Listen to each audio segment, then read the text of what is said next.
you were to open a standard economics textbook today, you would read that economics is the study of how the autonomous decisions of utility-maximizing individuals allocate the use of scarce resources. The optimal allocation of resources is reached naturally when individuals are free to make autonomous decisions in the market. But this doesn't mean that we can have everything we want. We live in conditions of scarcity. We always want more than is possible for us to have. Therefore, we always have to make trade-offs. So our textbook reminds us that the fact that we may want more from the current state of affairs, that we aren't happy with the world, is just a part of life. We will always want more than we can have. Thus, economics defines its aim and focus quite narrowly.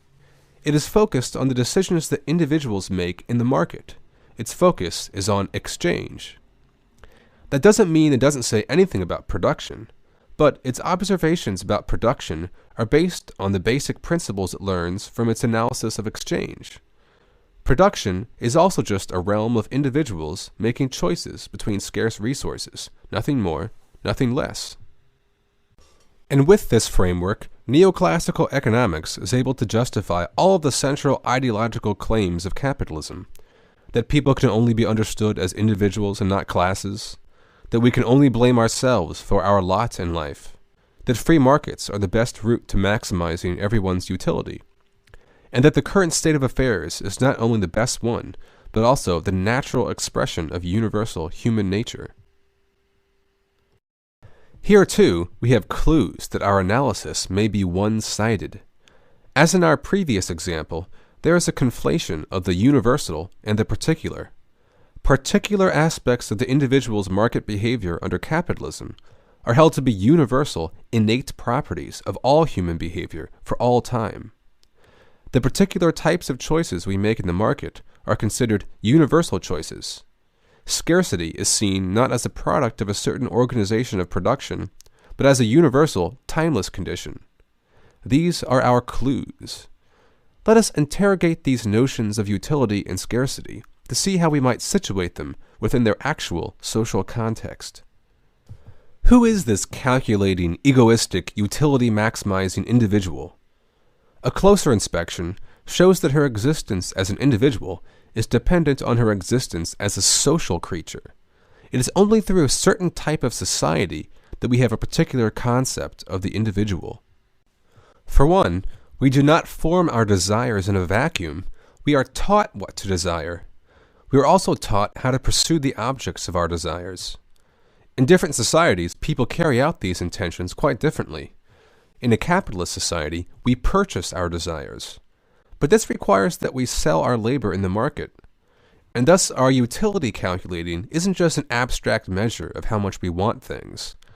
There is a social context that structures these calculations. We have to consider our incomes and the social values of commodities. Neither one of these things, wages or prices, can be explained solely by the world of exchange. They both require an analysis of production. The logic of production does not follow the same logic of utility maximization. Capitalists don't invest in production in order to maximize utility. They invest in order to make profit, in order to gain value in the abstract. The pursuit of money for its own sake is not a pursuit of utility.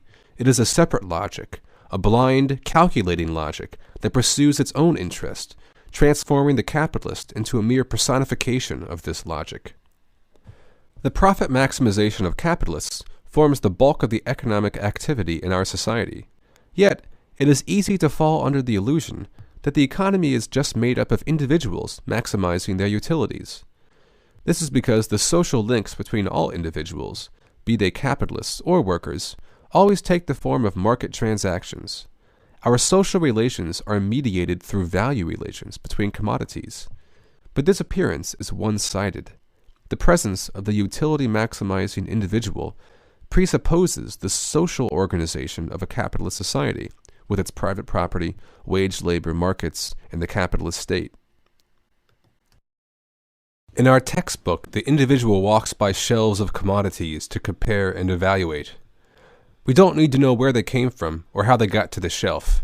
Supply is given, a static, pre-existing quantity of stuff on shelves. economics assumes it into existence, as it does the isolated hedonistic consumer. Upon interrogating our textbook and asking for a theory of what creates supply, we are given a familiar answer.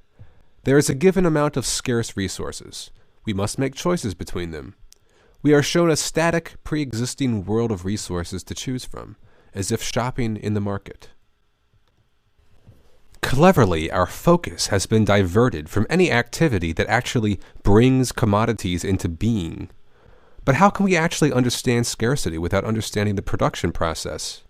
How do we compare the scarcity of coal to the scarcity of wood, without an understanding of the fact that wood merely requires the cutting of a tree, while coal requires an elaborate mining process? The concept of scarcity is only an inversion of the concept of production. It is the work of people that produces things in given quantities. Our choices between scarce resources are actually choices between different distributions of labor. We have seen that our economics textbook is lacking. None of its central claims make any sense unless they are contextualized in a mode of production, a social organization of working activity that produces a certain type of individual and a certain way of pursuing our interests. Our textbook has done a clever thing. It has abstracted away all social context from individuals and the objects they confront. It has made society the result of the individual, not the other way around. It has assigned social powers to objects. The particular organization of capitalist production becomes universal human nature confronting a pre-existing world of valuable objects.